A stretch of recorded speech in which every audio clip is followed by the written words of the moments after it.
कोलकाता के मेयर फिरहाद हकीम का बड़ा बयान। कोलकाता में रूफ टफ सिस्टम पर लगाया गया बैन। कोलकाता नगर निगम ने बड़ा एक्शन लेते हुए साफ कर दिया है कि अब कोई भी बिल्डिंग की छत या सीढ़ी बेच नहीं पाएगा। मेयर ने कहा है कि छत सबकी होती है, किसी की पर्सनल प्रॉपर्टी नहीं। रूफ टफ कल्चर अब शहर में बर्दाश्त नहीं किया जाएगा। दरअसल स्टीफन कोर्ट अग्निकांड के बाद कई गंभीर खामियां सामने आई है, जैसे कि सीढ़ी तो थी लेकिन छत पर रास्ता बंद था। इसी के बाद सरकार ने अलर्ट मोड में आते हुए सभी विभागों को मिलाकर एक कमेटी बना दी है। मेयर ने साफ साफ शब्दों में आज कह दिया है कि सिर्फ प्रशासन की जिम्मेदारी नहीं, सिटीजन रिस्पॉन्सिबिलिटीज भी जरूरी है। फिलहाल कई इलाकों में फायर सेफ्टी ऑडिट शुरू हो चुका है। पुलिस को भी आदेश मिला है कि इलाके में ऐसे स्पॉट्स की रिपोर्ट तैयार की जाए जहां अवैध निर्माण या छत कब्जा किया हुआ है। मैग्मा हाउस जैसी जगहों को नोटिस मिल चुका है, जहां भी छतें बंद मिलेंगी हम सील कर देंगे। मेयर ने इस दौरान कई सारी बड़ी बातें कही हैं कि धर्मशाला जैसी कई स्पेस अब गैर कानूनी तरीके से गोदाम बन चुके हैं, इन पर भी जल्द ही सख्त कार्रवाई की जाएगी। সার্বিক একটা আগে একবার মুখ্যমন্ত্রী আমাদের বলেছিলেন এটা পুরোটা অডিট করতে, সেই সময় অডিট করা হয়েছিল। এখন ব্যাপারটা হচ্ছে যে কিছুটা মানুষেরও শুধু পুলিশিং করে প্রেশার দিয়ে, আমরা তো গণতান্ত্রিক দেশে বাস করি, সিটিজেন্স রেসপন্সিবিলিটি বলে একটা জিনিস আছে। আমি আমার ব্যবসার জন্য যা ইচ্ছে করব আর আমার সমাজের প্রতি কোনো রেসপন্সিবিলিটি থাকবে না, এটা তো হতে পারে না।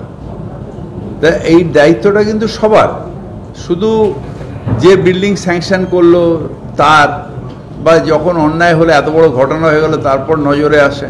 ন্যাচারালি আমাদেরও তো সব ডিপার্টমেন্টেরই কথা বলছি, আমাদের তো একটা স্টাফের একটা সঞ্চালন আছে, স্টাফ। আমরা তো প্রত্যেক মানুষের পেছনে একজন করে পুলিশ বা একজন করে কর্পোরেশনের লোক দিতে পারবো না, আমাদেরও তো একটা লিমিটেশন আছে।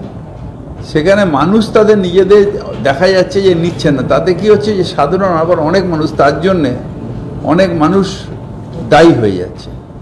আমরা আজকেই একটা নোটিফিকেশন বার করে দিয়েছি যে ছাদ মানে কমন এরিয়া, ছাদে কেউ বিক্রিও করতে পারবে না। ছাদ কমন এরিয়া হিসেবেই গণ্য হবে, প্ল্যানের মধ্যেও গণ্য হবে কমন এলাকা হিসেবে। এটা যেরকম সিঁড়ি কেউ বিক্রি করতে পারে না, নিচের ওপেন স্পেস কেউ বিক্রি করতে পারে না, সেরকম ছাদও কেউ কোনোদিন বিক্রি করতে পারবে না, এনক্রোচ করতে পারবে না। রুফটপগুলো খোলা থাকবে যাতে মানুষ যদি কোনোদিন ধরুন নিচে আগুন লাগলো, সেগুলো খুলে ফেলতে হবে, সেগুলোকে খুলে ফেলতে হবে। না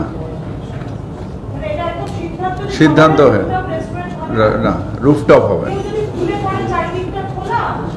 সেটা দেখা যাবে। আমাদের এত এক্ষুনি তো কোনো সমস্যা আসেনি যে করব, কিন্তু ছাদ সবার অকুপাই করা, ছাদ হচ্ছে সবার।